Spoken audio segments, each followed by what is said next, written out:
Hello friends, welcome to Biosource. দেখো, আমরা পড়ছিলাম কোষের গঠন ও কার্য, যার মধ্যে অলরেডি আমাদের এন্ডোমেমব্রেন সিস্টেম কমপ্লিট হয়ে গেছে, যার আন্ডারে আমরা এন্ডোপ্লাজমিক রেটিকুলাম, গোলগি বডি ও লাইসোজোমকে পড়েছি। এছাড়াও আমরা এর আগের ক্লাসে মাইটোকন্ড্রিয়াকে কমপ্লিট করেছি। আজকে আমরা আরেকটা ইম্পর্টেন্ট কোষীয় অঙ্গনে পড়বো, সেটা হচ্ছে নিউক্লিয়াস। দেখো, নিউক্লিয়াসের কথা যদি বলি তাহলে প্রথম কথা মনে রাখবে, নিউক্লিয়াসের বাইরে দুটো পর্দা থাকে, অর্থাৎ নিউক্লিয়াস হচ্ছে দ্বি একক পর্দাবৃত। তাহলে প্রথম পয়েন্ট কি যাবে? প্রথম পয়েন্ট যাচ্ছে নিউক্লিয়াস দ্বি একক পর্দাবৃত। দেখো, নেক্সট হচ্ছে বিপাক ক্রিয়া নিয়ন্ত্রণ করে। নিউক্লিয়াস কি করে? বিপাক ক্রিয়া নিয়ন্ত্রণ করে। দেখো, এটাকে যদি একটু ভালোভাবে বুঝতে চাও তাহলে ব্যাপারটা কি হচ্ছে, বিপাক ক্রিয়া মিন্স বিভিন্ন ধরনের আমাদের শরীরে রাসায়নিক বিক্রিয়া চলছে, মেটাবলিজম চলছে। মনে রাখবে, আমাদের শরীরে যে কোনো বিপাক ক্রিয়া যখনই চলছে, অর্থাৎ রিয়াকশন হচ্ছে, সেখানে কোনো না কোনো উৎসেচকের প্রয়োজন। অ্যাকচুয়ালি উৎসেচক কি না? প্রোটিন। তাহলে যখন কোনো একটা প্রোটিন ক্যাটালিস্ট রূপে কাজ করে তাকে আমরা কি বলি? উৎসেচক বলি।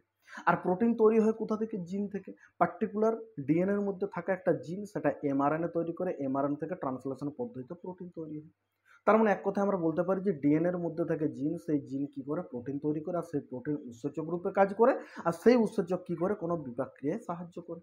আর বলো, এই যে ডিএনএ থাকে কোথায়? নিউক্লিয়াসের ভিতরে। তাহলে পুরো ব্যাপারটাকে যদি সামারাইজ করো তাহলে ব্যাপারটা দাঁড়াচ্ছে এটাই, যে নিউক্লিয়াসের ভিতরে থাকে ডিএনএ। যে ডিএনএ কি করে না, ডিএনএ এর মধ্যে থাকা বিভিন্ন জিন বিভিন্ন প্রোটিন তৈরি করে, আর সেই প্রোটিনগুলো কি হয় না, কোষের বিভিন্ন স্থানে উৎসেচক রূপে ক্রিয়া করে এবং আমাদের বিপাক ক্রিয়াকে নিয়ন্ত্রণ করে। তাহলে এক কথা আমরা বলতে পারি কি না, নিউক্লিয়াস কি করে না, বিপাক ক্রিয়াকে নিয়ন্ত্রণ করে। আর এই জন্য একে কি বলা হয়? কোষের মস্তিষ্ক। তার জন্য এটাকে কি বলা হয়? দেখো, তার জন্য এটাকে আমাদের কোষের মস্তিষ্ক বলা হয়। কোষের মস্তিষ্ক বলা হয়।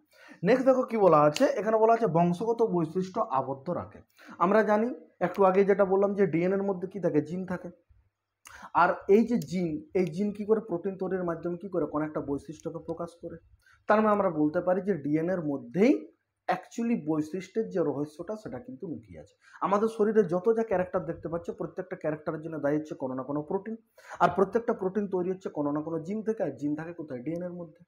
এখন দেখো, তাহলে যদি মনে করো ডিএনএটা যদি এক জেনারেশন থেকে আরেক জেনারেশনে পাস করে, তার মানে বৈশিষ্ট্যটাও পাস করছে। তাহলে মনে করো মাতা পিতার কাছ থেকে ডিএনএটা তার সন্তান সন্ততির মধ্যে যখন যাচ্ছে, মানে কি হচ্ছে? জিনকেও পরিবহন করে নিয়ে যাচ্ছে, কার থ্রু? DNA through. আর এই জিনকে নিয়ে যাচ্ছে, তার মানে কি? বৈশিষ্ট্যকে বহন করে নিয়ে যাচ্ছে। আর অ্যাকচুয়ালি এটা থাকে কোথায়? ডিএনএটা নিউক্লিয়াসের ভিতরে। তাহলে আমরা বলতেই পারি যে বংশগত বৈশিষ্ট্যকে কি করে আবদ্ধ রাখে, তার সাথে সাথে বংশগত যে বৈশিষ্ট্য তাকে কিন্তু ট্রান্সমিট হতেও সাহায্য করে। অর্থাৎ এক জেনারেশন থেকে আরেক জেনারেশনে যে বংশগত বৈশিষ্ট্য সেটা কিন্তু সঞ্চারিত হতে থাকে। কার থ্রু? সেটা কিন্তু ডিএনএ থ্রু সঞ্চারিত হতে থাকে। আর ডিএনএ থাকে কোথায়? নিউক্লিয়াসের মধ্যে। ব্যাপারটা ক্লিয়ার? তাহলে বংশগত বৈশিষ্ট্যকে আবদ্ধ রাখে। এবার দেখো, আমরা যদি নিউক্লিয়াসের সংখ্যা দেখি তাহলে মনে রাখবে যে প্রত্যেকটা কোষে নিউক্লিয়াসের সংখ্যা কিন্তু একই নয়। ইন জেনারেল যদি তুমি দেখো তাহলে দেখতে পাবে প্রত্যেকটা ইউক্যারিওটিক কোষের সাইটোপ্লাজমে তুমি একটা করে নিউক্লিয়াস পাবে, অর্থাৎ একটা কোষে তুমি একটা নিউক্লিয়াস পাবে, একটা লার্জ সাইজের নিউক্লিয়াস। কিন্তু এটা ছাড়াও আমাদের কিছু ব্যতিক্রম দেখতে পাই। যেমন মনে করো, প্রথমে যদি আমরা এ নিউক্লিয়েট দেখি, এ নিউক্লিয়েট মানে নিউক্লিয়াস বিহীন কোষ, অর্থাৎ যেখানে নিউক্লিয়াস থাকবে না। তাহলে এটা কি হবে আমাদের? এটা হচ্ছে নিউক্লিয়াস বিহীন কোষ। দেখো, নিউক্লিয়াস বিহীন কোষের যদি কথা বলি, তার এক্সাম্পল যে কোথাও যদি বলি তাহলে মনে রাখবে এর এক্সাম্পল হচ্ছে যেমন আমাদের পরিণত স্তন্যপায়ী আরবিসি। তাহলে আমাদের যে স্তন্যপায়ী প্রাণী পরিণত, যদি তুমি আরবিসিকে দেখো অর্থাৎ লোহিত রক্তকণিকা, সেখানে কিন্তু কোনো নিউক্লিয়াস থাকে না। এছাড়াও যদি তুমি উদ্ভিদের ক্ষেত্রে দেখো তাহলে উদ্ভিদের যেমন শিবকোষ, উদ্ভিদের ক্ষেত্রে যদি তুমি দেখো তাহলে শিবকোষ। শিবকোষ অ্যাকচুয়ালি কি না, শিবকোষ হচ্ছে ফ্লোয়েমের একটা কোষ। দেখো, ফ্লোয়েম কি? ফ্লোয়েম হচ্ছে কলা। কলা কি নিয়ে তৈরি হয়? আমি ফার্স্ট ক্লাসে বলেছি, অনেকগুলি কোষ একত্রিত মিলিত হয়ে পড়ে যখন কোনো একটা নির্দিষ্ট কাজ করে তাকে আমরা কলা বলি। তাহলে যদি মনে করো ফ্লোয়েম একটা কলা হয় তাহলে সে কি হয়? অনেকগুলো কোষ নিয়ে তৈরি। তার মধ্যে একটা কোষ হচ্ছে শিবকোষ। এটা মনে রাখবে, এর মধ্যে কোনো নিউক্লিয়াস থাকে না, এবং অবশ্যই এটা কিন্তু লিভিং সেল। মনে রাখবে, শিবকোষ কিন্তু লিভিং সেল। এটা কিন্তু লিভিং সেল। তাহলে এই যে আরবিসি, শিবকোষ, এদের মধ্যে কিন্তু তুমি নিউক্লিয়াস পাবে না। আর এদেরকে কি বলা হয়? এদেরকে বলা হয় এ নিউক্লিয়েট। নেক্সট দেখো, বলা আছে ইউনি নিউক্লিয়েট। দেখো, নামটা শুনে বুঝতে পারছো ইউনি মানে কি? ইউনি মানে হচ্ছে এক, অর্থাৎ যে কোষে একটাই নিউক্লিয়াস থাকে। যে কোষে কি হয় না, একটাই নিউক্লিয়াস থাকে। তাহলে আমি বলতে পারি যে একটি নিউক্লিয়াস যুক্ত কোষ, একটি নিউক্লিয়াস যুক্ত কোষ। কোষে একটি নিউক্লিয়াস থাকবে। এবং এর এক্সাম্পল হচ্ছে ইন জেনারেল যত যা তুমি ইউক্যারিওটিক কোষ পাবে প্রত্যেকটা ইউক্যারিওটিক কোষের যে সাইটোপ্লাজম সেই সাইটোপ্লাজমে একটি করে নিউক্লিয়াস থাকে, সেটা হচ্ছে ইউনিনিউক্লিয়েট। চলে এসো বাইনিউক্লিয়েট। বাইনিউক্লিয়েট দেখো, বাই মানে কি দুই, অর্থাৎ আমরা বলতে পারি যে দুটি নিউক্লিয়াস যুক্ত কোষ, দুটি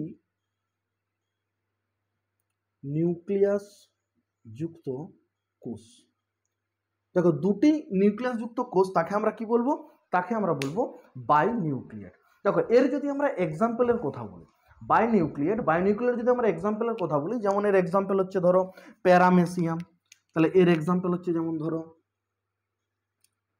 এর এক্সাম্পল হচ্ছে যেমন প্যারামেসিয়াম,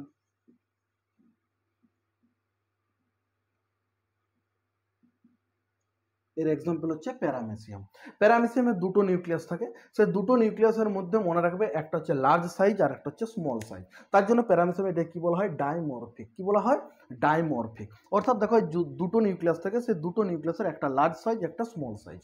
ওকে, আচ্ছা প্যারামেসিয়াম বাদ দিয়েও যদি আমরা বলি, যদি প্যারামেসিয়ামের কথা বাদ দিই তাহলে আমরা দেখতে পাবো আমাদের যকৃৎ কোষ, তরুণাস্থি কোষ, এদের মধ্যেও কিন্তু দুটো করে নিউক্লিয়াস থাকে। তাহলে প্যারামেসিয়াম বাদ দিয়েও যদি তুমি আমাদের যকৃৎ কোষ দেখো, আচ্ছা যদি আমাদের তরুণাস্থি কোষ দেখো, যকৃৎ কোষ, তরুণাস্থি কোষ, এদের মধ্যেও কিন্তু দুটো করে নিউক্লিয়াস থাকে।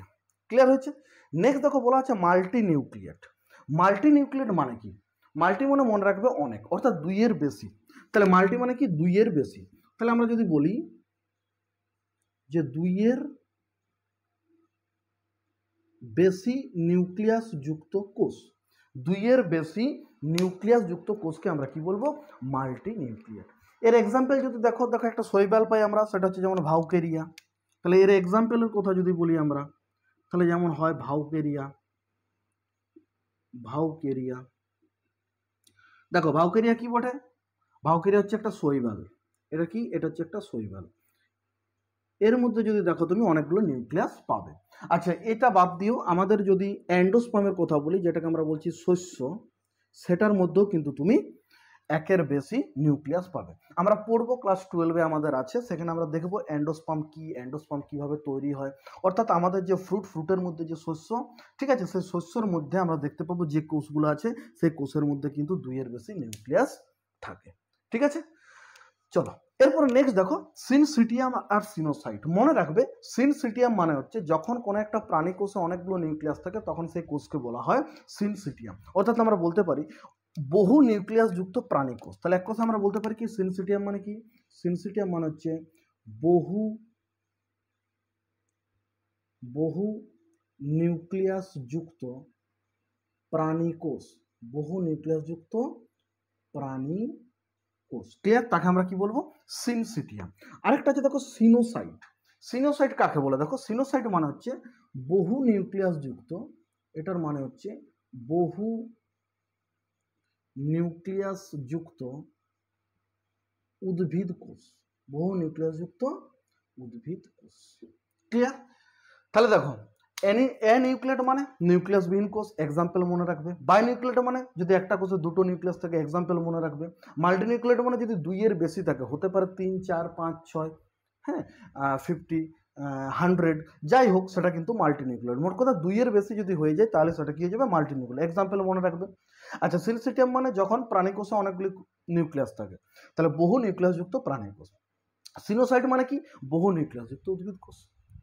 এবার দেখো যদি তোমরা নিউক্লিয়াসের আকার দেখো, তাহলে নিউক্লিয়াসের আকার মনে রাখবে একটা কোষের মধ্যে নিউক্লিয়াস কিন্তু একটা লার্জ সাইজের কোষীয় অঙ্গাণু, এবং এটা থাকে কোথায়? একটা কোষের মিডিল পোর্শনে থাকে, সাইটোপ্লাজম। সেই সাইটোপ্লাজমের মাঝ বরাবর থাকে। কিছু কিছু ক্ষেত্রে পরিধির দিকে যায়, সেটা এক্সেপশনাল কিছু স্পেশাল কেসের ক্ষেত্রে। ক্লিয়ার হয়েছে? চলো এবার আমরা কি দেখবো? দেখো এবার আমরা দেখবো এই যে নিউক্লিয়াস, সেই নিউক্লিয়াসের গঠন কি। দেখো এর যদি আমরা স্ট্রাকচার দেখি, গঠন যদি দেখি, তাহলে আমরা দেখতে পাবো যে এর বাইরে দেখো দুটো পর্দা আছে। এর বাইরে দেখো দুটো পর্দা আছে। দেখো একদম বাইরে যেটা দেখতে পাচ্ছ, একদম বাইরে দেখো যেটা দেখতে পাচ্ছ, এটা হচ্ছে বহিঃপর্দা। এটা কি বটে বলো? এটা হচ্ছে বহিঃপর্দা।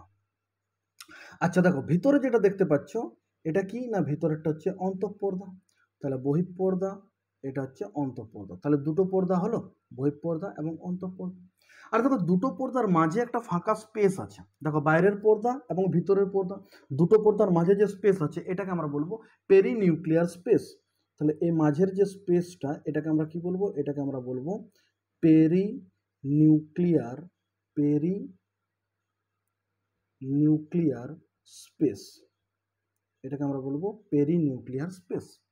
এবং দেখো পুরো পর্দার মধ্যে অসংখ্য ছিদ্র থাকে, এই যে এগুলো দেখতে পাচ্ছ, এগুলো কি দেখো, এই যে এগুলো দেখতে পাচ্ছ, এগুলো কি বটে, এগুলো অসংখ্য নিউক্লিয়ার ছিদ্র। তাহলে এগুলো কি না, এগুলো হচ্ছে দেখো নিউক্লিয়ার ছিদ্র। তাহলে এগুলো কি বটে, এগুলো হচ্ছে নিউক্লিয়ার ছিদ্র। ক্লিয়ার আছে? দেখো অ্যাকচুয়ালি কি হয় যে নিউক্লিয়াসের যে পর্দাটা, সে দুটো পর্দা পরস্পরের সাথে এন্ড, তাদের যে প্রান্তটা সেটা যুক্ত হয়ে গেছে, তার জন্য দেখো পোর পেয়েছে। দেখো এখানে প্রান্তটা যোগ হয়ে গেছে, এখানে প্রান্তটা যোগ হয়ে গেছে, এখানে প্রান্তটা যোগ হয়ে গেছে, তার জন্য এই পোরগুলো পাচ্ছ, এই ছিদ্রগুলো পাচ্ছ। যদি মনে করো এখানে ছিদ্র যদি না থাকতো তাহলে কি হতো, পুরোটা কন্টিনিউয়াস হতো, তাহলে মাঝে কোনো ছিদ্র পেতাম না। কিন্তু যেহেতু পর্দাটা প্রান্তটা যোগ হয়ে যাচ্ছে, তার জন্য আমরা এখানে অসংখ্য কি পাচ্ছি, ছিদ্র পাচ্ছি, যাদেরকে আমরা কি বলছি, নিউক্লিয়ার ছিদ্র। দেখো পুরোটাকে যদি আমরা দেখি, বহিঃপর্দা, অন্তঃপর্দা, মাঝে স্পেস, আর প্রত্যেকটা পর্দার মধ্যে অসংখ্য পরপর কন্টিনিউয়াস কি আছে, নিউক্লিয়ার ছিদ্র আছে। পুরোটাকে যদি আমরা দেখি তাহলে আমরা এটাকে বলবো নিউক্লিয়ার এনভেলাপ, যেটাকে আমরা কি বলবো না, নিউক্লিয়ার এনভেলাপ। পুরোটা কি হচ্ছে, আমার আবরণের আন্ডারে পড়ছে। কার আন্ডারে, পুরোটা আমার দেখো পড়ছে নিউক্লিয়ার যে আবরণ, সেই নিউক্লিয়ার আবরণের আন্ডারে পড়ছে। আমার যে নিউক্লিয়ার আবরণ, সে আবরণের আন্ডারে পড়ছে। ব্যাপারটা ক্লিয়ার হয়েছে? চলো এবারে দেখো নিউক্লিয়াসের ভিতরে, আমি আগেই বলেছি যে কোনো কোষীয় অঙ্গাণুর কথা বলো বা যে কোনো পর্দাযুক্ত গহ্বর বলো, তার ভিতরটা কখনো ড্রাই অবস্থায় থাকবে না সবার ক্ষেত্রে। তাহলে এখানে দেখো পর্দা আবৃত একটা গহ্বর, তাহলে এর ভিতরে দেখো যে অর্ধতরল সমসত্ব দানাদার যে অংশটা থাকে জেলির মতো, একে আমরা কি বলবো না, এর নাম দেবো আমরা নিউক্লিওরস। তাহলে এর নাম কি দেবো আমরা, এর নাম দেবো আমরা নিউক্লিওরস বা নিউক্লিওপ্লাজম বা ক্যারিওলিম্ফ, যা বলবে। তাহলে এর নাম দিচ্ছি চলো আমরা নিউক্লিওরস বা ক্যারিওলিম্ফ, যা বলবে ক্যারিওলিম্ফ। ক্যারিওলিম্ফ দেখো লেভেলিংয়ে বুঝতে পারবে না, তার জন্য ব্র্যাকেটে লিখে নেবে তরল ধাত্র। এর ভিতরে যে তরল ধাত্রটা আছে, এই তরল ধাত্রটাকেই বলা হয় ক্যারিওলিম্ফ। ব্যাপারটা ক্লিয়ার তো? চলো এটা বাদ দিয়েও দেখো এখানে কি পাবে, এই যে বহিঃপর্দা, এই বহিঃপর্দা থেকে কন্টিনিউয়াস হচ্ছে সিস্টারনিকা আর এন্ডোপ্লাজমিক রেটিকুলাম, রাফ ইয়ার। তাহলে এটা কি না, নিউক্লিয় বহিঃপর্দা থেকে নির্গত হয় রাফ এন্ডোপ্লাজমিক রেটিকুলাম আর ইয়ার। এটা আমাদের প্রিভিয়াস ক্লাসে পড়ানো হয়ে গেছে। আমরা যখন রাফ ইয়ার পড়েছি সেখানে আমরা দেখেছি যে নিউক্লিয়ার যে পর্দা সেখান থেকে কন্টিনিউয়াস হয়। এবারে বলো রাফ ইয়ারের বাইরে কি থাকে, রাফ ইয়ারের বাইরে অসংখ্য রাইবোজোম থাকে। তাহলে আমরা বলতে পারি নিউক্লিয়ার যে বহিঃপর্দা, সেই বহিঃপর্দা কি করে না, কন্টিনিউয়াস করে আর ইয়ারকে। আর যেহেতু তার মধ্যে রাইবোজোম থাকে, তাহলে নিউক্লিয় পর্দার বাইরেও কি থাকে, বহিঃপর্দার মধ্যে অসংখ্য রাইবোজোম থাকে। তাহলে নিউক্লিয়ার পর্দার যদি বহিঃপর্দা দেখো, তাহলে দেখতে পাবে এখানে অসংখ্য কি আছে, দেখো এগুলো কি বটে, এগুলো হচ্ছে রাইবোজোম, এগুলো হচ্ছে রাইবোজোম। এবার দেখো যদি নিউক্লিয়াসের ক্যারিওলিম্ফের মধ্যে যদি চলে যাও, তাহলে দেখতে পাবে এখানে ডেন্স একটা ঘন অংশ পাবে, একটা ঘন অংশ পাবে তুমি। মনে করো সাপোজ এখানে এরকম তুমি একটা ঘন অংশ পেলে, এই যে ঘন অংশটা, এটাকে আমরা বলবো নিউক্লিওলাস। কোথা থেকে তৈরি হচ্ছে, কিভাবে হচ্ছে, সেটা আমরা দেখবো এখনই। তাহলে এটাকে আমরা কি বলবো, এটাকে আমরা বলবো নিউক্লিওলাস। এবং নিউক্লিওলাস বাদ দিয়েও এখানে কি হয় না, কিছু সরু সুতার মতো কতগুলো অংশ তুমি পাবে এখানে। সাপোজ আমি তোমাকে দেখাচ্ছি, এখানে মনে করো এরকম সরু সুতার মতো তুমি কতগুলো অংশ পাবে এরকম। এটাকে আমরা কি বলবো, ক্রোমাটিন তন্তু বা নিউক্লিয় জালিকা। এটাকে আমরা কি বলবো দেখো, ক্রোমাটিন তন্তু বা নিউক্লিয় জালিকা। তাহলে চলো এটার নাম দিচ্ছি আমি, তাহলে এটার নাম কি, এটার নাম হচ্ছে নিউক্লিয় জালিকা বা ক্রোমাটিন তন্তু, বা এটাকে আমরা বলতে পারি ক্রোমাটিন তন্তু। তাহলে অ্যাকচুয়ালি যদি নিউক্লিয়াসের তুমি গঠনের দিকে যদি নজর দাও, তাহলে দেখতে পাবে নিউক্লিয়াসের মধ্যে চারটা অংশ আছে। কটা অংশ আছে, চারটা। দেখো একটা হচ্ছে নিউক্লিয়ার আবরণ, একটা হচ্ছে ক্রোমাটিন তন্তু, একটা হচ্ছে ক্যারিওলিম্ফ বা নিউক্লিয় রস, আরেকটা কি নিউক্লিওলাস। তাহলে দেখো এই চারটা অংশ তুমি পাচ্ছ। তাহলে তোমাকে যদি বলা হয় যে একটা নিউক্লিয়াসে যদি তুমি গঠনের দিকে নজর দাও, তাহলে দেখতে পাবে যে একটা নিউক্লিয়াস মেনলি চারটা অংশ নিয়ে তৈরি। কটা অংশ নিয়ে তৈরি, চারটা অংশ নিয়ে তৈরি। কি কি, একদম বাইরে আছে নিউক্লিয়ার আবরণ, তার মধ্যে কি কি আছে সেটা আলাদা ব্যাপার, কিন্তু সেটাকে আমরা একটাই কথা বলছি, সেটা হচ্ছে নিউক্লিয়ার আবরণ, বা যেটাকে আমরা কি বলি, যেটাকে আমরা বলি নিউক্লিয়ার এনভেলপ। ক্লিয়ার হয়েছে? এছাড়াও আমরা ভিতরে যদি দেখি তাহলে দেখতে পাবো একটা তরল, অর্ধতরল, একটা সমসত্ব পদার্থ, যেটাকে আমরা কি বলবো, নিউক্লিয় রস। নিউক্লিয় রসের মধ্যে কে কে আছে? এক ঘন একটা অংশ দেখতে পাবো, সেটা হচ্ছে নিউক্লিওলাস, আর তার মধ্যে আমরা পেঁচানো কতগুলো অংশ পাবো, সেটা হচ্ছে ক্রোমাটিন তন্তু। এখন মনে রাখবে, যদি নিউক্লিয়াসের এই চারটা অংশ থাকে তাকে আমরা বলবো একটা উন্নত এবং আদর্শ নিউক্লিয়াস, যেটা ইউক্যারিওটিক কোষে পাওয়া যায়। এবার কিছু কিছু ক্ষেত্রে যদি মনে করো নিউক্লিয়াসের বাইরের আবরণটা যদি না পাওয়া যায়, বাকি তুমি যা পাচ্ছ, যদি বাইরের আবরণটাকে তুলে দাও, অর্থাৎ আবরণবিহীন যে নিউক্লিয়াস, তাকে আমরা নাম দেবো নিউক্লিওয়েড, যেটা প্রোক্যারিওটিক কোষে পাওয়া যায়, যেটা অলরেডি আমি প্রিভিয়াস ক্লাসে তোমাদেরকে বলেছি। তাহলে নিউক্লিয়াসের চারটি অংশ যদি থাকে, তাহলে আদর্শ নিউক্লিয়াস বা উন্নত নিউক্লিয়াস, যেটা ইউক্যারিওটিক কোষে পাওয়া যায়। আর যদি বাইরের আবরণটা যদি না থাকে, তাকে বলবো নিউক্লিওয়েড, যেটা প্রোক্যারিওটিক কোষে থাকে। এখন দেখো, এই প্রত্যেকটা অংশের জন্য যদি আমি কিছু ইম্পর্টেন্ট পয়েন্টকে যদি দেখতে চাই, তাহলে প্রথমে দেখো, যদি আমি আবরণের কথা বলি, সাপোজ আমি প্রথমে বলছি আবরণের কথা। দেখো, আবরণের কথা যদি বলি, তাহলে মনে রাখবে, এক একটা পয়েন্ট মনে রাখবে, একদম তোমাদের এক্সাম ওরিয়েন্টেড, তোমাদের এক্সাম ডিমান্ড করে যে সমস্ত জিনিসগুলো, সেগুলোই শুধুমাত্র বলা হবে। দেখো, যদি আমরা এখানে আবরণের কথা বলি, তাহলে দেখো, এখানে আবরণে দুটো প্রথমে পর্দা আছে, একটা বহিঃপর্দা আর একটা হচ্ছে অন্তঃপর্দা। তাহলে কি আছে দেখো, একটা হচ্ছে বহিঃপর্দা আর একটা হচ্ছে অন্তঃপর্দা। দেখো, যেটাকে বহিঃপর্দা বলছি, অর্থাৎ বাইরের পর্দা, বহিঃপর্দা। আচ্ছা, বহিঃপর্দাকে আমরা আরেকটা নামও কিন্তু বলতে পারি। এই যে বহিঃপর্দা, একে আমরা কিন্তু অ্যাক্টোক্যারিওথিকাও বলতে পারি। তাহলে বহিঃপর্দা, এর আমি আরেকটা নাম দিতে পারি, সেটা হচ্ছে অ্যাক্টোক্যারিওথিকা। ক্লিয়ার? আচ্ছা, মনে রাখবে, এই যে বহিঃপর্দা বা অ্যাক্টোক্যারিও থেকে, এর মধ্যে কি থাকে বলো? এর বাইরে রাইবোজোম থাকে। তার মানে এর পর্দাটা মসৃণ নয়, অমসৃণ। রাইবোজোম থাকে বহিঃপর্দার মধ্যে। আচ্ছা, এখানে বহিঃপর্দা থেকে কন্টিনিউয়াস হচ্ছে কে? আরইআর। তাহলে এই যে বহিঃপর্দা, এটার থেকে কন্টিনিউয়াস হচ্ছে কে? না, এখান থেকে কন্টিনিউয়াস হচ্ছে কে? তাহলে আমি বলতে পারি কন্টিনিউয়াস উইথ আরইআর। রাফ এন্ডোপ্লাজমিক রেটিকুলামের সাথে কন্টিনিউয়াস হচ্ছে কে? এই যে বহিঃপর্দাটা। ক্লিয়ার হয়েছে? আচ্ছা, বহিঃপর্দা বাদ দিয়ে আর এখানে কি আছে? এখানে আছে দেখো অন্তঃপর্দা। অন্তঃপর্দা, দেখো অন্তঃপর্দা বা এর আমি আরেকটা নাম দিতে পারি, সেটা হচ্ছে কি? এন্ডোক্যারিওথিকা। বাইরেরটাকে যদি অ্যাক্টোক্যারিওথিকা বলি, তাহলে ভিতরটাকে আমরা কি বলবো? এন্ডোক্যারিওথিকা। তাহলে এটাকে আমি বলছি এন্ডোক্যারিওথিকা। এটা কিন্তু স্মুথ হয়, এটা কিন্তু কি হয় না, এটা কিন্তু স্মুথ হয়, অর্থাৎ এর মধ্যে তুমি রাইবোজোম টাইজোম কিছু পাবে না। ওকে, চলো। আচ্ছা, 3 নম্বর কি আছে দেখো, 3 নম্বর আমাদের দুটো পর্দার মাঝে, অন্তঃপর্দা আর বহিঃপর্দার মাঝে কি আছে? আমাদের পেরি নিউক্লিয়ার স্পেস আছে। সেখানে কি আছে আমাদের দেখো, সেখানে আছে পেরি নিউক্লিয়ার স্পেস আছে। তাহলে সেখানে আমাদের কি আছে বলো? পেরি নিউক্লিয়ার স্পেস আছে।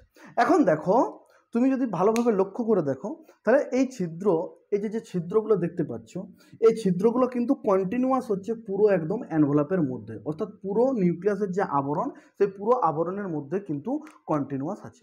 দেখো, এদের যদি আমরা কথা বলি, এই যে নিউক্লিয়ার ছিদ্র, এদের একটা নির্দিষ্ট গঠন আছে, সেটা কীরকম দেখো। কিন্তু ওটা বলার আগে আরেকটা জিনিস মনে রাখবে, এখানে যেটা নিউক্লিয়াসের অন্তঃপর্দা, সেই অন্তঃপর্দার ভিতরে কিছু প্রোটিনিয়াস তন্তু থাকে, কিছু প্রোটিনিয়াস তন্তু থাকে।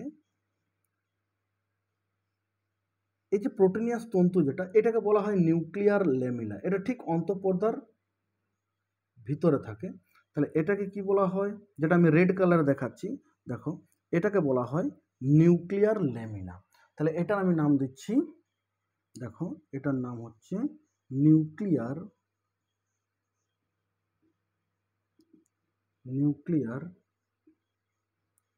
ল্যামিনা। দেখো, নিউক্লিয়ার যে ল্যামিনা, এটাও কিন্তু আমাদের আবরণের আন্ডারেই কিন্তু পড়ছে। দেখো, তাহলে 4 নম্বর আমি আরেকটা এখানে পয়েন্ট অ্যাড করতে পারি আবরণের আন্ডারে, সেটা হচ্ছে ল্যামিনা। তাহলে নিউক্লিয়ার যে ল্যামিনা, এই ল্যামিনা মনে রাখবে তৈরি হয় ল্যামিন প্রোটিন দিয়ে। তাহলে এটা কি নিয়ে তৈরি হয়? ল্যামিন প্রোটিন। তাহলে ল্যামিন প্রোটিন নিয়ে তৈরি হয়।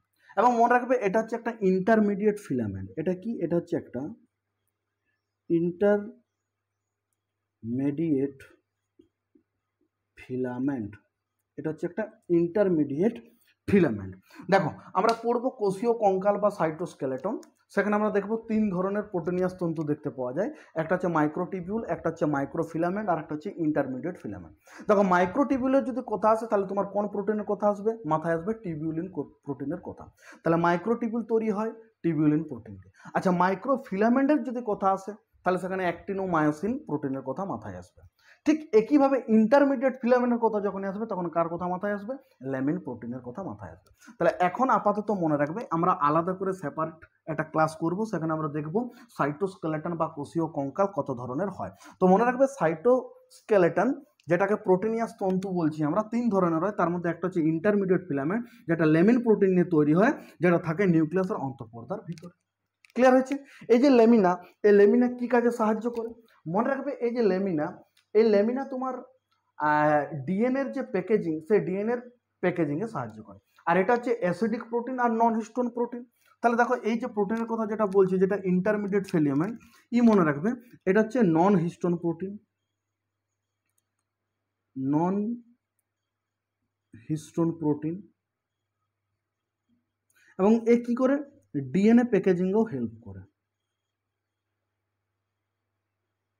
ডিএনএ প্যাকেজিং, সেই ডিএনএ প্যাকেজিংও হেল্প করে। তাহলে তোমরা যে পড়ো যে ডিএনএর যে প্যাকেজিং, সেখানে কিছু হিস্টোন প্রোটিনের প্রয়োজন হয়, আবার কিছু নন হিস্টোন প্রোটিনেরও প্রয়োজন হয়। তো সেই যে নন হিস্টোন যে প্রোটিনটা, সেটা অ্যাকচুয়ালি কে?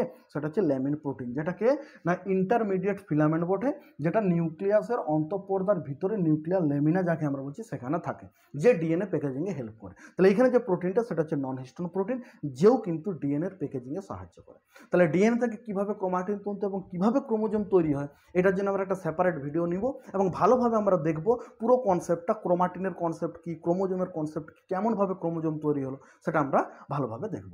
চলো তাহলে যদি আমরা নিউক্লিয়ার আবরণের কথা বলি, তাহলে নিউক্লিয়ার আবরণে দেখো বহিঃপর্দা পেলে পুরো ডিটেলসে, অন্তঃপর্দা, পেরিনিউক্লিয়ার স্পেস, ল্যামিনা। এখন এই 4টে অংশ বাদ দিয়ে পুরো পর্দার মধ্যে আরেকটা অংশ আছে, সেটা হচ্ছে দেখো নিউক্লিয়ার পোর। দেখো নিউক্লিয়ার পোর বা নিউক্লিয়ার ছিদ্র। এই যে নিউক্লিয়ার ছিদ্র, অ্যাকচুয়ালি নিউক্লিয়ার ছিদ্রটা কি দেখো, তাহলে 5 নম্বর পয়েন্ট আমাদের আবরণের আন্ডারেই থাকবে, সেটা হচ্ছে নিউক্লিয়ার ছিদ্র। তো আমরা যদি নিউক্লিয়ার ছিদ্রের কথা বলি তাহলে মনে রাখবে এই যে নিউক্লিয়ার ছিদ্র, তাহলে নিউক্লিয়াসের যে পর্দা, সেই পর্দার মধ্যে অসংখ্য ছিদ্র থাকে, যেটাকে আমরা কি বলছি? নিউক্লিয়ার ছিদ্র। তাহলে যেটাকে আমরা বলছি নিউক্লিয়ার ছিদ্র। এখন দেখো এই নিউক্লিয়ার ছিদ্রটার চারপাশে একটা প্রোটিনের স্ট্রাকচার থাকে। ভালো করে শোনো, এখানে যে ছিদ্রটা, সেই ছিদ্রটাকে নর্মাল প্লেন আমরা বলছি নিউক্লিয়ার ছিদ্র, কিন্তু এই নিউক্লিয়ার ছিদ্রের চারপাশে একটা প্রোটিনের কি থাকে? একটা স্ট্রাকচার থাকে, যেটাকে বলা হয় অ্যানুলাস, যেটাকে বলা হয় অ্যানুলাস। আর মনে রাখবে এই নিউক্লিয়ার ছিদ্র আর অ্যানুলাসকে একত্রে বলা হয় নিউক্লিয়ার পোর কমপ্লেক্স। কি বলা হয়? নিউক্লিয়ার পোর কমপ্লেক্স, বা যেটাকে শর্ট ফর্ম আমরা বলতে পারি এনপিসি। আচ্ছা এই ব্যাপার। দেখো তাহলে নিউক্লিয়ার যে ছিদ্র, সে নিউক্লিয়ার ছিদ্র মধ্যে যে প্লেন যে ছিদ্রগুলো, সেটাকে আমি বলছি নিউক্লিয়ার ছিদ্র। নিউক্লিয়ার ছিদ্রের চারপাশে একটা প্রোটিনের কি থাকে? একটা প্রোটিনের স্ট্রাকচার থাকে। কেমনভাবে থাকে সেটা তোমাদের বলতে পারো যে এখানে তোমাদের যে এক্সাম, সেই এক্সাম কিন্তু ডিমান্ড করে না যে নিউক্লিয়ার ছিদ্র ডিটেল স্ট্রাকচারটা কীরকম। তাও আমি তোমাদেরকে বোঝার জন্য বলে দিচ্ছি একটুকু। তাহলে দেখো নিউক্লিয়ার ছিদ্র আর তার চারপাশে যে প্রোটিনের যে একটা আস্তরণ থাকে, সেটাকে আমরা বলছি অ্যানুলাস। পুরো প্রোটিনের যে কমপ্লেক্স গঠনটা, ঠিক আছে, সেটাকে বলছি অ্যানুলাস। আর এই নিউক্লিয়ার ছিদ্র আর অ্যানুলাসকে আমরা একসাথে কি বলছি? নিউক্লিয়ার পোর কমপ্লেক্স। যত ভালোভাবে যদি ডিটেলসে দেখো তাহলে এই যে নিউক্লিয়ার ছিদ্রটা দেখতে কিরকম হয় দেখো। মনে করো সাপোজ দেখো তোমাদের এক্সাম অনুযায়ী এই ছিদ্রের ডিটেল স্ট্রাকচার পড়ার কোনো প্রয়োজন নেই, কিন্তু জাস্ট নিজেদের কনসেপ্ট ক্লিয়ার করার জন্য আমি এখানে তোমাদেরকে একটু বলছি। দেখো মনে করো এটা হচ্ছে নিউক্লিয়াসের দুটো পর্দা, এটা হচ্ছে নিউক্লিয়াসের দুটো পর্দা। অর্থাৎ দেখো এটা হচ্ছে বহিঃপর্দা, এটা অন্তঃপর্দা, এটা বহিঃপর্দা, এটা অন্তঃপর্দা, মাঝে কি নিউক্লিয়ার স্পেস, আর দুটোর মাঝে এইটা মনে করো হচ্ছে নিউক্লিয়ার ছিদ্রটা। তুমি যদি এখানে নিউক্লিয়ার ছিদ্রটা ভালোভাবে লক্ষ্য করে দেখো তাহলে এখানে দেখতে পাবে কিছু রিং আছে সাইড দিকে, এখানে কিছু রিং আছে। মনে করো সাপোজ এখানে কি আছে? কিছু রিং আছে। যেহেতু সাইটোপ্লাজমের দিকে আছে একটা প্রোটিনের রিং, যেটা সেই জন্য এটাকে আমরা কি বলবো? Cytoplasmic ring. তাহলে এটার নাম দেবো আমি সাইটোপ্লাজমিক রিং। এটার নাম দেবো আমরা সাইটোপ্লাজমিক রিং, সাইটোপ্লাজমিক রিং। ঠিক একইভাবে নিউক্লিয়াসের ভিতর দিকে একটা প্রোটিনসিয়াস রিং আছে, একটা রিং আছে। এটাকে আমরা বলবো নিউক্লিয়ার রিং। তাহলে এটাকে আমি কি বলবো? এটাকে আমি বলবো নিউক্লিয়ার রিং। অ্যাকচুয়ালি পুরো রিং স্ট্রাকচার আছে, কিন্তু আমি 3D স্ট্রাকচার এখানে আঁকছি না, জাস্ট হাফ আঁকছি, তার জন্য কিছুটা দেখা যায় না। অ্যাকচুয়ালি পুরোটা একটা গোল আছে, নিচেও পুরোটা একটা গোল আছে। তাহলে দেখো নিউক্লিয়াসের দিকে একটা রিং আছে, সেটাকে নিউক্লিয়ার রিং বলছি। উপর দিকে একটা রিং আছে, সেটা সাইটোপ্লাজমিক রিং বলছি।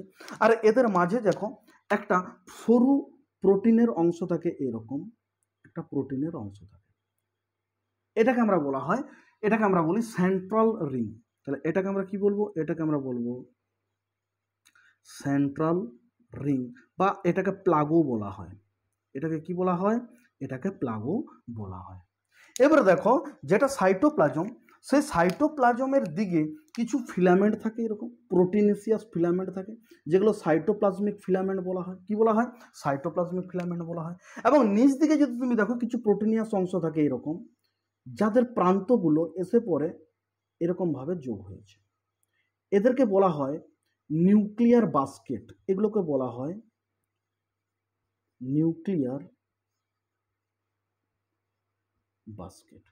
তাহলে তুমি যদি ভালো করে এই যে নিউক্লিয়াসের যে পোরটা, যেটাকে নিউক্লিয়ার ছিদ্র আমরা বলেছি, এই নিউক্লিয়ার ছিদ্রটাকে যদি ভালোভাবে তুমি ডিটেলসে দেখো, তাহলে দেখতে পাবে নিউক্লিয়ার ছিদ্রের স্ট্রাকচারটা এইরকম হয়। তাহলে অ্যাকচুয়ালি এখানে কি হয় দেখো, বাইরে একটা রিং আছে সাইটোপ্লাজমিক রিং, ভিতর দিকে একটা রিং আছে নিউক্লিয়ার রিং। দুটো রিংয়ের মাঝে একটা সরু প্রোটিনসের নলাকার অংশ আছে, যেটাকে বলছি সেন্ট্রাল রিং বা প্লাগ। ঠিক আছে, উপর দিকে আছে সাইটোপ্লাজমিক রিং, নিচ দিকে কিছু প্রোটিনিয়াস তন্তু আছে, যেটা একসাথে মিলে পড়ে নিচ দিকে তৈরি করছে নিউক্লিয়ার বাস্কেট। এখন দেখো এই যে নিউক্লিয়ার ছিদ্র, এই নিউক্লিয়ার ছিদ্র দিয়ে হয় কি না, কোনো একটা বস্তু বাইরের দিক থেকে নিউক্লিয়াসের ভিতরে ঢুকে, আবার কোনো একটা বস্তু নিউক্লিয়াস থেকে বাইরের দিকে যায়। এবং এটাতে ভালোভাবে হেল্প করে সেটা হচ্ছে যে সেন্ট্রাল রিং বা প্লাগ। এই যে সেন্ট্রাল রিং বা প্লাগের কথা বললাম, এ হেল্প করে কিছু বলো তো? Helps active transport. Active transport অর্থাৎ এ কোনো একটা বস্তুকে ট্রান্সপোর্ট করতে সাহায্য করবে, এবং অবশ্যই এটিপির ইউটিলাইজেশন করবে।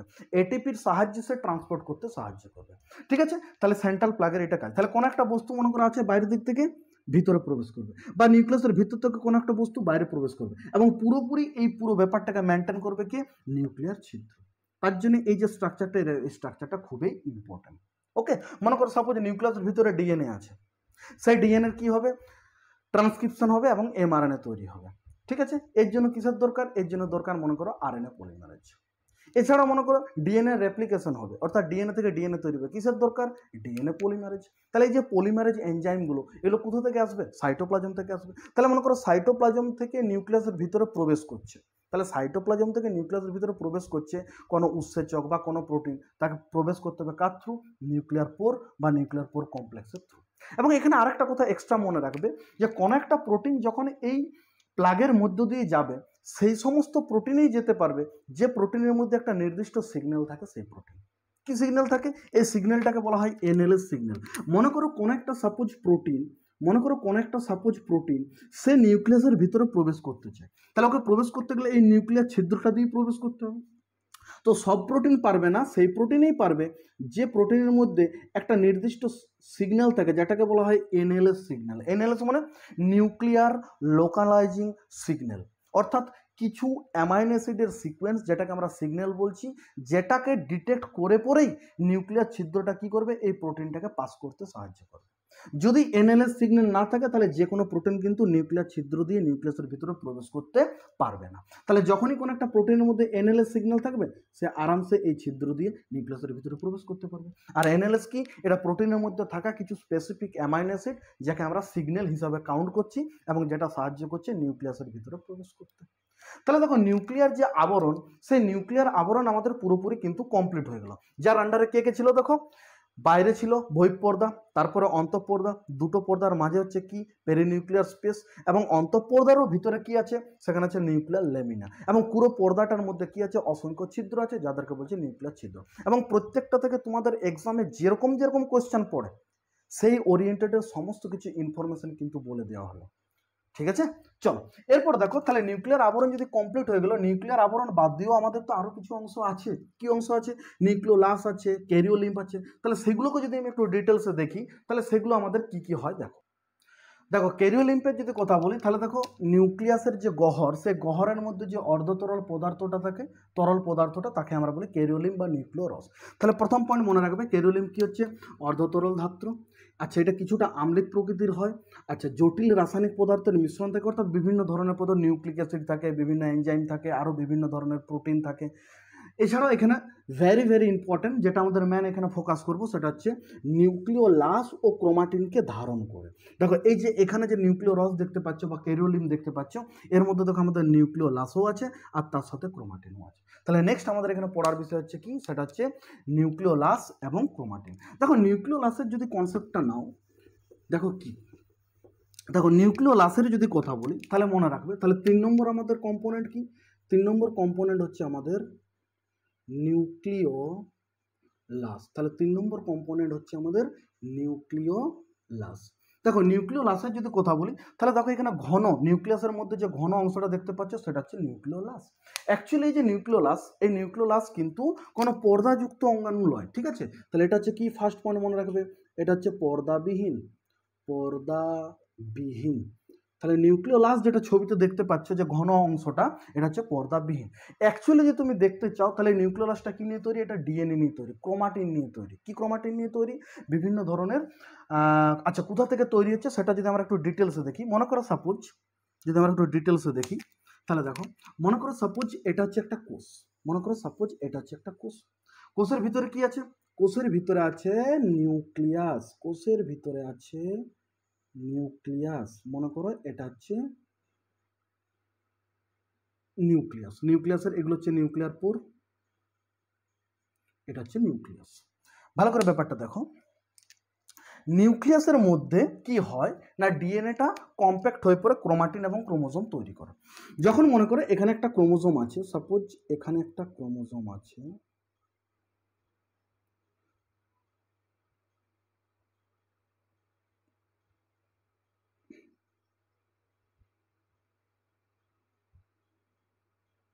দেখো মনে করো সাপোজ এখানে একটা ক্রোমোজোম আছে। ক্রোমোজোমের প্রথমে মাঝ বরাবর যে খাঁজটা পাই আমরা, এটাকে আমরা কি বলি? এই জায়গাটা, এটাকে আমরা বলি মুখ্য খাঁজ, বা যেটাকে সেন্ট্রোমিয়ারও আমরা বলি। কিন্তু টেলোমিয়ারের প্রান্ত বরাবর এখানে আমরা আরেকটা খাঁজ পাই, এই খাঁজটাকে কি বলা হয়? গৌণ খাঁজ। এটাকে কি বলা হয়? এটাকে বলা হয় ক্রোমোজোমের গৌণ খাঁজ। আমি আগেই বলেছি যে ক্রোমাটিন, ক্রোমোজোম কিভাবে তৈরি হয় তার ডিটেল স্ট্রাকচার নিয়ে আমি নেক্সট ভিডিও চেষ্টা করে দেখবো, নেক্সট ভিডিও কিন্তু একটা কমপ্লিট ক্রোমোজোমের কনসেপ্ট দেওয়া, সেখানে আমরা দেখবো। এখন আপাতত মনে রাখো যে ক্রোমোজোমের মাঝ বরাবর যে একটা খাঁজ থাকে সেটা হচ্ছে মুখ্য খাঁজ। টেলোমিয়ার অর্থাৎ প্রান্ত বরাবর একটা খাঁজ থাকে, তাকে বলে গৌণ খাঁজ, তাকে বলে গৌণ খাঁজ বা সেকেন্ডারি কনস্ট্রিকশন। কি বলা হয়? Secondary constriction. এবার দেখো এর মধ্যে কি আছে? এর মধ্যে ক্রোমাটিন আছে। অ্যাকচুয়ালি এর ভিতরে যদি দেখো, এর ভিতরে কি আছে? ক্রোমাটিন আছে। এখন দেখো এইখানে এই যে গৌণ খাঁজ, এই গৌণ খাঁজ থেকে কিছু ক্রোমাটিন, ভালো করে শুনো, এই গৌণ খাঁজ থেকে কিছু ক্রোমাটিন মিলে পড়ে এখানে একটা ঘন অংশ তৈরি হচ্ছে, যেটাকে আমরা বলছি নিউক্লিওলাস। তার মানে আমি বলতে পারি আমাদের যেটা গৌণ খাঁজ বা সেকেন্ডারি কনস্ট্রিকশন, সেখান থেকে কিন্তু নিউক্লিয়াসের যে নিউক্লিওলাস, সেই নিউক্লিওলাসের গঠন হয়েছে। এবং এই যে অঞ্চলটা, এই অঞ্চলটাকে আমরা বলবো নর অঞ্চল। নর মিনস নিউক্লিয়ার অর্গানাইজিং রিজিয়ন, ঠিক আছে? তাহলে এই যে অংশটা, এই অংশটাকে আমরা কি বলবো? নিউক্লিয়ার অর্গানাইজার অঞ্চল। নর মানে কি? নর মানে হচ্ছে নিউক্লিয়ার অর্গানাইজার রিজিয়ন বা অঞ্চল, যা বলবে, ঠিক আছে? তাহলে অ্যাকচুয়ালি যদি নিউক্লিওলাসের কথা বলি, তাহলে নিউক্লিওলাসের মধ্যে অ্যাকচুয়ালি কি আছে? ডিএনএ আছে। আর সেই ডিএনএটা কোথা থেকে আসছে? না গৌণ খাঁজ থেকে আসছে, যেটাকে আমরা বলছি নর অঞ্চল বা নিউক্লিয়ার অর্গানাইজিং অঞ্চল। মনে রাখবে এই যে নিউক্লিওলাস, নিউক্লিওলাসের মধ্যে যে অ্যাকচুয়ালি ডিএনএটা আসছে, কোথাকার ডিএনএ? জাস্ট ক্রোমোজোমের, বলতে পারো যে গৌণ খাঁজ নর অঞ্চল, সেখানের কিছু ডিএনএ এখানে আসছে। আচ্ছা, এখানের যে ডিএনএ, সেই ডিএনএ কি তৈরি করে? আরআরএনএ তৈরি করে। Very very important, very very important. তাহলে এখানে ডিএনএ কি তৈরি করে? আরআরএনএ তৈরি করে। আর মনে রাখবে আরআরএনএ অ্যাকচুয়ালি কি করে? না আরআরএনএ প্রোটিনের সাথে যুক্ত হয়ে পড়ে রাইবোজোম তৈরি করে। তাহলে মনে করো আমাদের এটা কোষের মধ্যে এটা কি? সাইটোপ্লাজম। তাহলে মনে করো সাইটোপ্লাজম যেটা, সেই সাইটোপ্লাজম থেকে কিছু প্রোটিন, ভালো করে দেখো, সাইটোপ্লাজম থেকে কিছু প্রোটিন তারা কিন্তু নিউক্লিয়ার পোর দিয়ে নিউক্লিয়াসের ভিতরে ঢুকে গেল। এবার হলো নিউক্লিয়াসের মধ্যে নিউক্লিওলাস কি করেছে, আরআরএনএ তৈরি করেছে কিনা। এইবারে মনে রাখবে এই আরআরএনএ আর যে প্রোটিনটা নিউক্লিয়াসের ভিতরে ঢুকলো তারা মিলে পরে কি তৈরি করবে, তাহলে আরআরএনএ আর প্রোটিন তারা মিলে পরে তৈরি করবে রাইবোজোম, তারা মিলে পরে তৈরি করবে রাইবোজোম। এখানে পুরো কনসেপ্টটা ক্লিয়ার রাখো, ঠিক আছে। তাহলে দেখো নিউক্লিয়াসের ভিতরে কি আছে, নিউক্লিওলাস হয়েছে, সেই নিউক্লিওলাস থেকে কি তৈরি হচ্ছে, আরআরএনএ তৈরি হচ্ছে। সাইটোপ্লাজম থেকে কিছু প্রোটিন নিউক্লিয়ার ছিদ্র দিয়ে নিউক্লিয়াসের ভিতরে প্রবেশ করেছে, সেই প্রোটিন আর আরআরএনএ মিলে পরে কি তৈরি করছে, রাইবোজোম। তারপরে সেই রাইবোজোম নিউক্লিয়াস থেকে বাইরে বার হবে, তারপরে সেই রাইবোজোম নিউক্লিয়াস থেকে বাইরে বার হবে, রাইবোজোম। আর রাইবোজোম তারপরে কি করবে না প্রোটিন সংশ্লেষে সাহায্য করবে। তারপর রাইবোজোম কিসে হেল্প করে না রাইবোজোম প্রোটিন সিনথেসিস, সে প্রোটিন সিনথেসিসে হেল্প করে। তাহলে মনে রাখবে যে এই যে একটা নিউক্লিয়াসের মধ্যে নিউক্লিওলাসের সংখ্যা কিন্তু ভ্যারি করে। যে কোষে প্রোটিন সংশ্লেষ বেশি হচ্ছে বা যে কোষে প্রোটিন সংশ্লেষ হচ্ছে সেই কোষে নিউক্লিওলাসের পরিমাণ বেশি। কেন বলো তো, নিউক্লিওলাসের পরিমাণ বেশি মানে আরআরএনএ বেশি তৈরি হচ্ছে, আরআরএনএ বেশি তৈরি হচ্ছে মানে রাইবোজোম বেশি তৈরি হচ্ছে, রাইবোজোম বেশি তৈরি হচ্ছে মানে প্রোটিন সিনথেসিস হচ্ছে। তার মানে তুমি যদি ব্যাক সাইড থেকে বলো কোন একটা কোষে প্রোটিন সংশ্লেষ হচ্ছে মানে কি সেখানে রাইবোজোম বেশি আছে, রাইবোজোম বেশি আছে মানে কনফার্ম আরআরএনএ প্রোটিন বেশি তৈরি হচ্ছে, আরআরএনএ বেশি তৈরি হচ্ছে, আরআরএনএ বেশি তৈরি হচ্ছে মানে নিশ্চয়ই নিউক্লিওলাস বেশি হচ্ছে, তাই বেশি বেশি আরআরএনএ তৈরি হচ্ছে। তার মানে তুমি মনে রাখবে যে কোষ প্রোটিন সংশ্লেষ করছে সেই কোষের নিউক্লিয়াসের নিউক্লিওলাসের পরিমাণ কিন্তু বেশি। ক্লিয়ার হয়েছে ব্যাপারটা। তাহলে নিউক্লিওলাস কি, নিউক্লিওলাস হচ্ছে একটা নিউক্লিয়াসের মধ্যে থাকা একটা ঘন অংশ যার মধ্যে কোনো পর্দা থাকে না। অ্যাকচুয়ালি এর মধ্যে কি থাকে, ডিএনএ থাকে। সেই ডিএনএটা অ্যাকচুয়ালি আসে কোথায়, ক্রোমোজোমের যে গৌণখাঁজ বা নর অঞ্চল বা সেকেন্ডারি কনস্ট্রাকশন সেখান থেকে আসে। এখান থেকে কি তৈরি হয়, এখানে ডিএনএ হেল্প করে নিউক্লিওলাসের ডিএনএ আরআরএনএ তৈরি করতে। বাইরের দিক থেকে অর্থাৎ সাইটোপ্লাজম থেকে প্রোটিন নিউক্লিয়ার পদ্ধতি নিউক্লিয়াসের ভিতরে প্রবেশ করে, সেই প্রোটিন ওই আরআরএনএর সাথে যুক্ত করে রাইবোজোম তৈরি করে, সেই রাইবোজোম নিউক্লিয়ার পদ্ধতি আবার বাইরে চলে আসে এবং সেই রাইবোজোম সাইটোপ্লাজমে এসে পরে আবার প্রোটিন সংশ্লেষে সাহায্য করে। এই ছিল ওভারঅল সিনারিও কার, নিউক্লিওলাসের। আশা করি ব্যাপারটা ক্লিয়ার হয়ে গেছে। এবার দেখো নিউক্লিওলাস বাদ দিয়েও তুমি আরেকটা অংশ পেঁচানো দেখতে পাচ্ছ যেটাকে আমরা ক্রোমাটিন বলছি। সেই অ্যাকচুয়ালি ক্রোমাটিনের কনসেপ্টটা কি দেখো, ক্রোমাটিনের কনসেপ্ট যদি বলি তাহলে আমাদের যে ডিএনএ আছে সেই ডিএনএটাই অ্যাকচুয়ালি পেঁচিয়ে পরে ক্রোমাটিন তৈরি করে। তাহলে এর যদি কনসেপ্টটা আমি দেখি তাহলে দেখো, যদি আমরা ক্রোমাটিনের কথা বলি তাহলে মনে করো এর যদি কনসেপ্টটা দেখি আমি আগেই বলেছি যে ক্রোমাটিন প্লাস ক্রোমোজোমের পুরো কনসেপ্ট নিয়ে পরে আমি হয় নেক্সট ক্লাস ইয়া তারপরের ক্লাসে আমি কিন্তু আসবো, সেখানে আমি পুরোপুরি ক্লিয়ার করবো যে অ্যাকচুয়ালি ক্রোমাটিন ক্রোমোজোম কি। দেখো তাহলে 4 নম্বর কম্পোনেন্ট কি, 4 নম্বর কম্পোনেন্ট হচ্ছে আমাদের ক্রোমাটিন। 4 নম্বর কম্পোনেন্ট কি, 4 নম্বর কম্পোনেন্ট হচ্ছে আমাদের ক্রোমাটিন তন্তু। দেখো যদি তোমাকে বলা হয় যে একটা কোষ, সেই কোষের আয়তন কত না, কোষের আয়তন হচ্ছে মোটামুটি ধরো 10 থেকে 100 মাইক্রোমিটার। আর এই কোষের ভিতরে যে নিউক্লিয়াস আছে তার আয়তন কত, 1 থেকে 10 মাইক্রোমিটার। এবারে তুমি যদি একটা ডিএনএর যদি গঠন দেখো, অ্যাকচুয়ালি আমরা যদি আমার মানুষের কোষের কথা বলি তাহলে আমাদের টোটাল কটা ক্রোমোজোম আছে, 46টা ক্রোমোজোম আছে। 46টা ক্রোমোজোমের মধ্যে কন্ট্রিবিউট আছে প্রায় ডিএনএ, সেই টোটাল ডিএনএর যদি তুমি লেন্থ দেখো তাহলে হচ্ছে 2.2 মিটার। অ্যাকর্ডিং টু এনসিআরটি 2.2 মিটার, নর্মাল বইয়ে কিন্তু 2 মিটার লেখা থাকে। তাহলে তুমি যদি একটা ডিএনএ দেখো, তাহলে ডিএনএ টোটাল লেন্থ কত না, এর লেন্থ হচ্ছে 2.2 মিটার, 2.2 মিটার। কিন্তু এই 2.2 মিটার একটা ডিএনএর লেন্থ নয়। আমি আমাদের অফলাইন ক্লাসে অনেক স্টুডেন্টের কনফিউশন দেখেছি যে স্যার একটা ডিএনএ তার কি লেন্থ 2.2 মিটার, না। আমাদের একটা কোষে টোটাল 46 ক্রোমোজোম আছে, 46 ক্রোমোজোমের মধ্যে ডিস্ট্রিবিউট আছে যে ডিএনএ সেটা হচ্ছে 2.2 মিটার, মানে 2.2 মিটার লেন্থের ডিএনএ ডিস্ট্রিবিউট আছে 46 ক্রোমোজোমের মধ্যে। আশা করি কনসেপ্টটা ক্লিয়ার হলো। এখন দেখো এখানে ডিএনএটা হচ্ছে মিটারে আর এখানে কোষের আয়তন হচ্ছে মাইক্রোমিটারে, মানে এখানে কোথায় মাইক্রোমিটারে আয়তন আছে ওখানে কোথায় মিটার। তাহলে এই ডিএনএটাকে যদি এর ভিতরে তুমি ফিট করতে চাও তাহলে সেই ডিএনএটাকে কি হতে হবে বলো, এই যে ডিএনএটা, এই ডিএনএটাকে পেঁচাতে হবে, কম্প্যাক্ট হতে হবে, অর্থাৎ সেই ডিএনএটাকে এরকম পেঁচাতে হবে, ঠিক আছে। এখন দেখো এই ডিএনএটা কেমনভাবে পেঁচাই, আমি তো আগেই বলেছি এর জন্য সেপারেট ভিডিও নিয়ে আসবো। এখন আপাতত মনে রাখো যে এই মাইক্রোমিটারের আয়তনের কোষের মধ্যে প্রবেশ করার জন্য এই মিটারের ডিএনএটাকে কম্প্যাক্ট হতে হয়, তবে গিয়ে ওই মাইক্রোমিটার আয়তনে প্রবেশ করতে পারবে, নয়তো পারবে না। একদম ছোট্ট ধরো সেখানে কি করে প্রবেশ করবে, নর্মাল অবস্থায় যদি বলো তুমি রাখিয়ে দেবো, এখন দেখো, যদি মনে করো এই যে পেঁচাচ্ছে এটা একা একা পারে না, এর জন্য প্রয়োজন হয় কিছু হিস্টোন প্রোটিনের, কিছু নন হিস্টোন প্রোটিনের, সেগুলো আমরা সেপারেট দেখবো। তখন এই পেঁচানো অবস্থায় এটার নাম দেবো আমরা ক্রোমাটিন।